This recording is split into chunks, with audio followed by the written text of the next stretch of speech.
Hello and welcome to Language Learning Made Easy. In today's video, I'm going to give you a detailed explanation of The Frog and the Nightingale by Vikram Seth. It's a beautiful poem that has been incorporated in the English communicative course of class 10. Let's get started. Once upon a time, a frog croaked away in Bingle Bog. Every night from dusk to dawn, he croaked on and on and on. Now look at the way the poem begins. It starts with this note, once upon a time a frog croaked away in Bingle Bog. So once upon a time, it's like a fairy tale beginning, right? A fairy tale beginning wherein something is happening for the first time, right? So once upon a time, what used to happen in Bingle Bog? Bingle Bog is the name of the place, and bog is supposed to be a marshy land. It's supposed to be a wet and muddy land, well, where creatures like the frog dwell.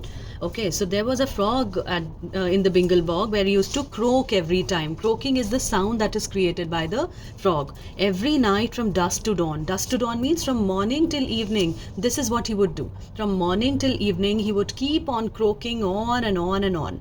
Now, there is a very important thing for you to notice. On has been purposely misspelled over here. It's not the usual ON, it's the AWN that you get to read in this line, and it has been done on purpose. It can be mispronounced as well so that it rhymes with the word dawn. Okay, it has been done so that it matches and it rhymes with the word that is given in the previous line, dawn. Okay, so what did we learn in this stanza? Number one, it starts like a fairy tale because it begins with this line, once upon a time.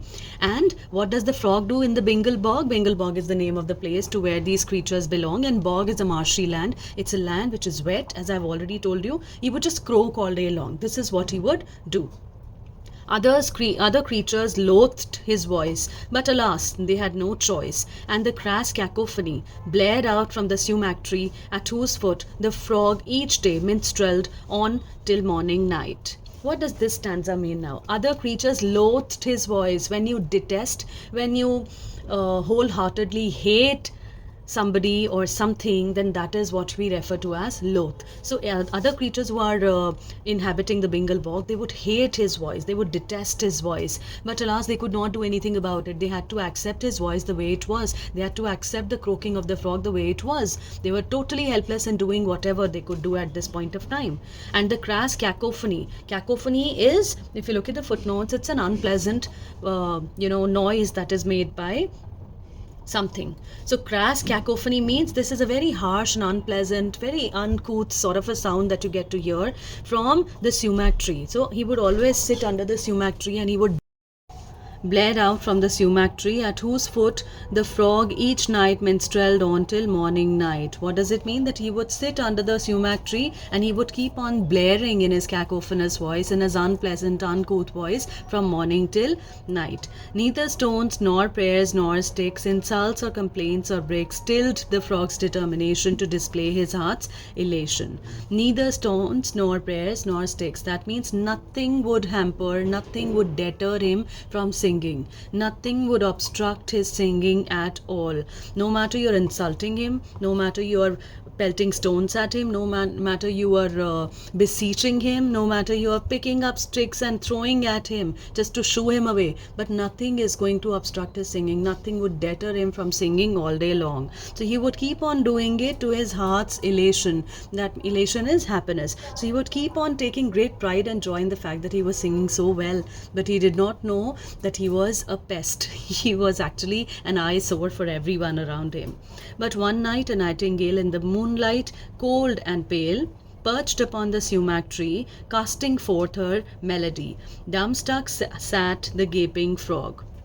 What a beautiful stanza it says. But one day something different happens. One night a nightingale, she just flies from somewhere in a moonlight, cold and pale, and she comes and perches herself on the sumac tree. Perch means to sit. So she comes and sit on the sumac tree, casting forth her melody. So she starts to sing in her melodious voice. She starts to sing in her beautiful voice. It's naturally very beautiful, and when everyone around him, especially the frog who always used to perch under the sumac tree, when he listened to her voice, he was dumbstruck. That means he was totally stupefied. He was left gaping at that point of time. Gaping is when your mouth and your eyes are open in surprise, because you are totally surprised at what the other person and what the other creature is doing. And the whole And the whole admiring bog stared towards the sumac, rapt. And when she had ended, clapped, ducks had swum, and herons waded to her as she serenaded. Again, so what happened after she was found singing, or after everyone was left dumbstruck? The whole admiring bog, you can see the entire Bengal bog is so mesmerized, they were so captivated that they were left admiring. Okay, they were admiring the beauty of her voice. They were not used to listening to such euphony, right? They were always used to listening to the cacophonous noise made by the frog, but this was an exception, and this was something that was happening unprecedentedly. So here she the whole bog is mesmerized, and they stared at the sumac, rapt is when you're totally interested, you're totally absorbed. So all the creatures feel so absorbed, they're so much into the moment. And when she had ended, clapped. So when it's like the song has captured everyone's attention, and all of them are so much into the moment that the moment she stops singing, everyone starts to applaud, everyone starts to thank her for what she did, everyone starts to praise and commend her work. Ducks had swum and herons waded to her as she serenaded. So all those creatures, aquatic creatures such as the ducks and herons, they waded to her. Wading is the movement of these creatures, so they wade towards her as she serenaded. So she had the power to pull the creatures around her, the creatures in the Bengal bog, like a magnet. As a solitary loon wept beneath the summer moon, toads and teals and tiddlers, captured by her voice, cheered on and raptured. Bravo! Too divine! Encore! And a solitary loon means a large water bird.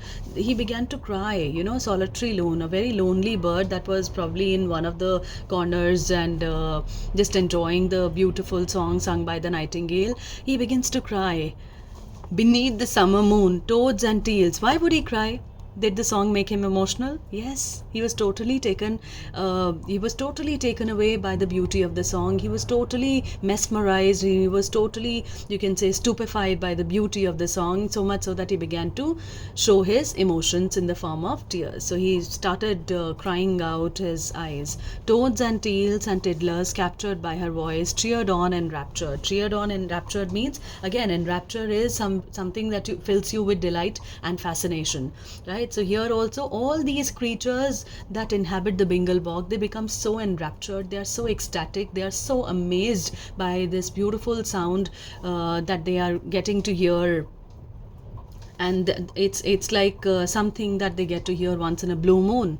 Bravo, too divine, encore. That means these are these are the remarks that she gets to hear. These are the comments that she gets to hear. These are the compliments that are being extended to her singing. People are congratulating her for singing so beautifully, so divinely, and they want her to sing a little more.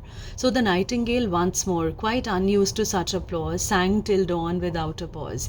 So this creature is so happy, she's so delighted that she decides that she's going to return the gesture of being applauded. And how does she return this? How does she show this appreciation? How does she revoke the feeling of love for these creatures? She does it by singing till morning, okay? And next night, when the nightingale shook her head and twitched her tail, twitch is to move a bit, okay? Twitching of the eye, slight movement, slight flickery movement that you feel. So she begins to ready herself. What does this imply? When you shake your head and you twitch your tail, the bird is readying herself prepping herself for the performance that she would give in the Bengal bog tonight. She closed an eye and fluffed a wing and had cleared her throat to sing. She was startled by a croak. So the moment she was about to sing, what happens to her is she's startled by a croak. So something stops her from doing it, and some startling sound comes, and that leaves her interrupted. Sorry, was that you who spoke? She inquired when the frog hopped towards her from the bog. Yes, the frog replied. You see, I'm the frog who owns this tree, and this bog I've long been known for my splendid baritone. So he is here in the picture. He has already seen the growing fame of the nightingale, and now he himself. We read this line somewhere on the first page, that he was dumbstruck, and he was dumbstruck and he was gaping at the beauty of her voice, right? And this is why you have to understand that he's come here back again. He's going to interrupt the nightingale and he's going to let her know what his intentions are over here. So what does he say? He says that the nightingale says, "Was it you who stopped me from singing? Was it you who spoke?" she inquired when the frog hopped towards her from the bog.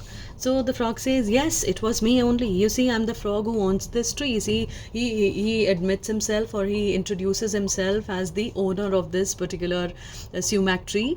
And he also says that in this bog, I have long been known for my splendid baritone. He is a self acclaimed god, right? He has identified himself as somebody who has been doing such a beautiful task of singing, right? So he says that I've been known as a magnanimous singer, and I'm the baritone, means I'm known for my male voice over here. So I'm a veteran. He introduces himself as a veteran, an experienced creature who has been doing this for years now, and people know me for this, and I'm the one who has come to speak to you.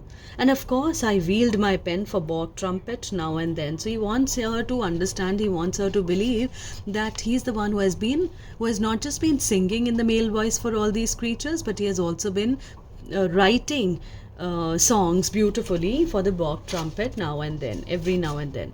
Did you like my song?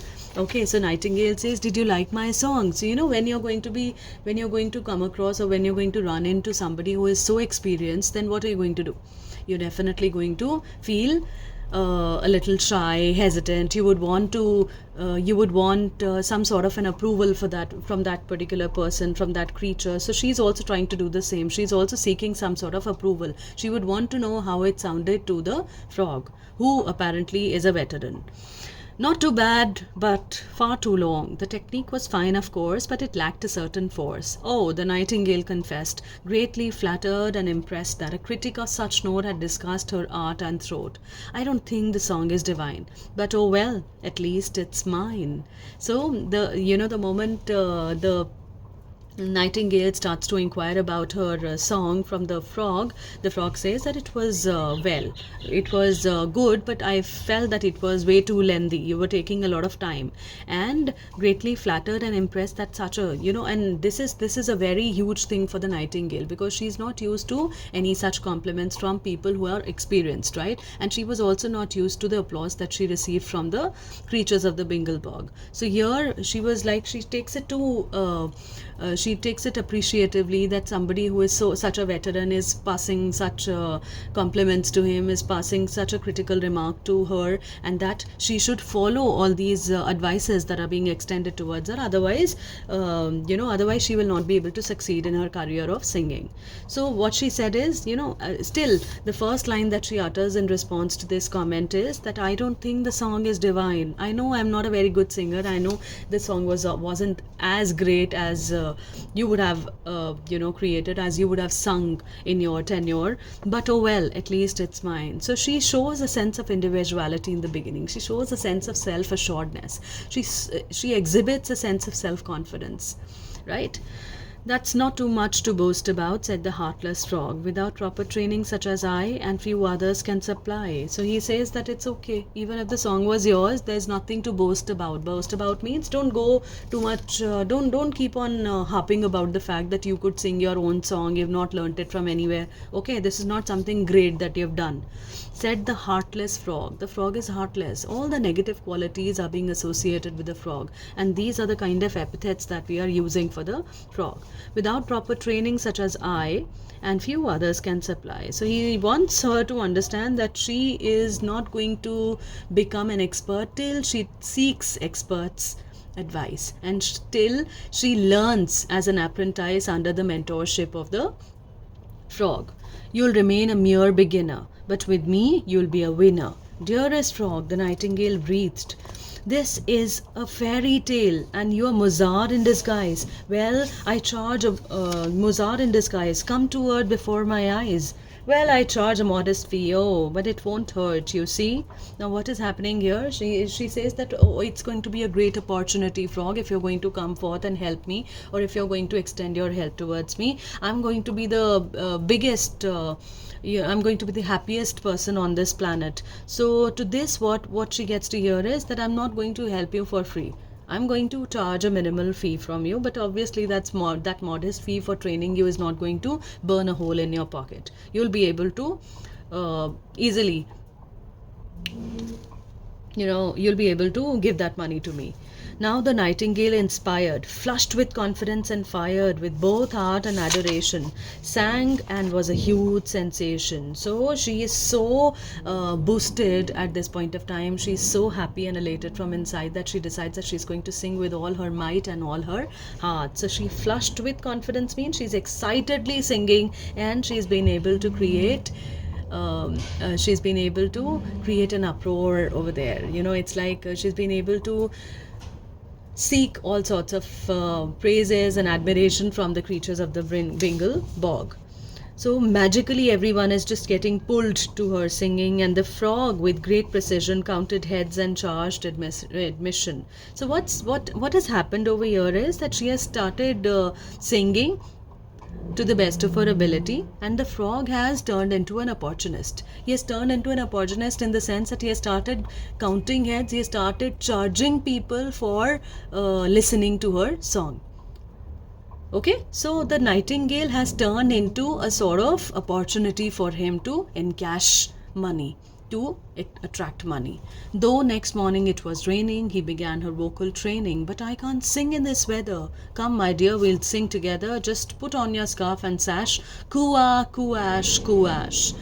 So the frog and the nightingale journeyed up and down the scale for 6 hours till she was shivering, and her voice was hoarse and quivering. Though subdued and sleep deprived, in the night her throat revived, and the sumac tree was bowed with a breathless titled crowd. So what's happening here is the very next day is, it's raining cats and dogs. It's raining heavily, and when the weather changes, when the season changes, what happens is that you tend to grow a little.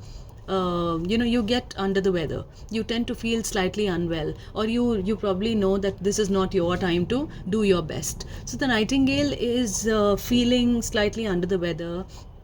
She's slightly unwell, and she realizes that she won't be able to train herself in this particular weather. So she requests him that I can't sing in this weather, you please arrange for some other time. To which he forces her to sing. He forces her to sing in this harsh inclement weather, and he wants her to sing till she feels exhausted, thoroughly exhausted. So for 6 hours she continues to drill her voice, and she does it to that extent, she keeps on singing to that extent that her voice begins to crash. Now she's sleep deprived, and she's been hoarsing, she's been training as if she's taking some army training. That is a kind of drill that she's undergoing, and the voice has lost its natural quality altogether. Now when everyone now it's night time, and everyone has already gathered up to listen to the beautiful voice of the nightingale, and you can very well imagine what would be the response of the nightingale. She's already feeling sleep deprived, she's feeling exhausted, she's fatigued, and she does not know what's going to happen next. So with a breathless titled crowd, now who all have gathered here as part of the audience? Owl of Sandwich, Duck of Kent, Mallard and Milady Trent, Martin Cardinal Mephisto, and the Court of Monte Cristo. Ladies with tiaras glittering in the interval sat twittering, and the frog observed them glitter with the joy both sweet and bitter. So this heartless frog has turned so callous that he's least bothered about the condition of the nightingale, about the problems that she's facing, about her comfort, about her discomfort. He's insanely into this money making business. So all these important creatures have gathered from far and wide just to witness the beautiful sound that she makes, just to witness her singing. And what we get to see is that the frog is heartlessly, very carelessly just counting heads, that now he's going to make a lot of money, right? So he's very, very excited. Every day the frog would sold her, so she is being, it's like her voice is being bartered for the so-called training that she is receiving by the frog. Songs for Silver tried to scold her. So every now and then, if she makes a little mistake, this so-called expert would interfere, would interrupt, and he would try to make her better. He would bring her confidence down. He would bring her morale down. He would make her feel small and inferior. And eventually, what will happen if you're going to shout at somebody, if you're going to make them feel sorry for every little mistake that they make, or if you're going to pinpoint every little folly that they get into, then obviously what are you going to do? You're going to invite a lot of problems for that person. You may just lose that person's natural ability to do whatever they can. You must practice even longer till your voice, like mine, grows stronger. In the second song last night, you got nervous in mid-flight, and my dear, lay on more trills. That lay on more trills means try and bring in intonations in your voice. Try to bring in a lot of notes, in a lot of up and down notes in your voice, and try to sing the way I do. So I want you to train your voice till the time your voice grows as hoarse as mine. Audiences enjoy such trills. You must make your public happier, give them something sharper, snappier. We must aim for better billings. So his intention is only to mint as much money as possible, and he's going to literally fatigue her, he's going to exhaust her, he's going to exploit her to the extent of making her feel miserable about herself. And she has also started to find this training a bit of a torture, right? And the singings that she used to enjoy, the sessions that she would enjoy in singing, the singing would make her feel mesmerized, she would feel enraptured. All these beautiful experiences have faded away. You still owe me 60 shillings. Day by day, the nightingale grew more sorrowful and pale. Night on night, her tired song zipped and trilled and bounced along. So you can see that every now and then, instead of getting better, she's getting worse. Okay, so her voice is tripping, her voice is cracking, it's breaking up in between. She's not able to sing as flawlessly as she used to in the past, till the birds and bees grew tired at a voice so uninspired, and the ticket office gross crashed, and she grew morose, for her ears were now addicted to applause quite unrestricted, and to sing into the night all alone gave no delight. So eventually she begins to lose the natural ability to convince others. She has lost the natural voice, she has lost her natural talent, and her voice has become so uninspiring that she can see that people are just going away from me. They are no longer interested in listening to my singing. And when this sort of a thing happens, it's like a moral degradation also. Okay, so she feels morally degraded, she feels a sense of loss, a sense of loneliness inside, and she feels a part of her is going away with the audience. Now the frog puffed up with rage. Now he's so angry because he had been making a lot of money with the nightingale, right? And now all of a sudden he has to lose the audience, he has to lose the money that he was minting, he has to lose the credits he was getting for training the nightingale. So he becomes so enraged at this point of time that he literally bursts. He takes out his frustration at the nightingale, and this is the turning point of the poem. Brainless bird, you're on the stage, use your wits and follow fashion. Puff your lungs out with your passion. So he wants her to sing with all her energy. Don't remain the way you are. Sing the way I want you to sing into. Now, if you're following the wrong technique, what's going to happen? You're going to invite dangers for yourself. Okay, you might end up hurting yourself so much so that you may not remain yourself. Your individuality will be lost when you're going to follow somebody so blindfoldedly. So what is the nightingale doing here? She's so blindfolded by what is being told to her that she's not using her mind at all. Okay, she has totally trusted the frog with what his training is all about, and she's not using her brains at all. She's not understanding that she also can take care of herself, or she can also sing in a certain way. She cannot sing in the way that is being suggested to her. So you should not become so blind in trusting the other person that you forget about your own abilities. Okay, so what is he doing actually? He's actually trying to gaslight him, gaslight the nightingale. Okay. Trembling. Now she's so scared from inside because she's been scolded badly by the frog, and she doesn't want the audience to dwindle away. So she begins to tremble. She's fearful at this point of time. She's terrified that she doesn't want to fail the frog as well as herself as well as the audience. So she starts to cry. She cries bitterly, and the nightingale heard him out in silence, tried, puffed up, burst away and died. So she tries to sing with all her might, so much so that this fatigued nightingale finally bursts a vein in her throat and she dies. She dies such a cruel death. Said the frog. Now, what does the frog have to say about this entire episode? I tried to teach her, but she was a stupid creature. Far too nervous, far too tense, far too prone to influence.